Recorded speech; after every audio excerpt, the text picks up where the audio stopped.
breakthrough through the Lord Jesus, through the Holy Spirit, by totally depending on Him. Amen po ba?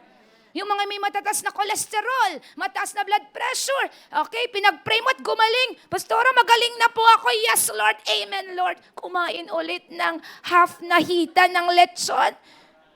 Nahilo na naman nung chinek ang blood pressure. Unreadable na naman yung kanyang vital signs. Bato-bato ulit sa langit. My brothers and sisters, God wants to heal you. But it's not only enough that you have been praying. Couple it with action. Palakpakan nga po natin ang Lord. Kaya po sa oras sa bago tayo tumayo't manalangin, last but not the least, my brothers and sisters, the Holy Spirit is the revealer of breakthrough.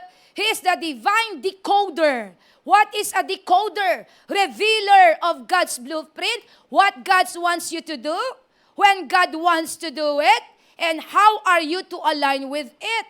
Sasabihin niya anong dapat mong gawin. Sa kailan mo ito dapat gawin at paano mo ito gagawin.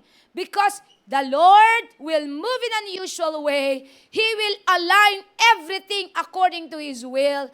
That's why, yung pinagpipray mo, naaasenso ang buhay, in an instant, God do it. Because you are now aligned in the will of God.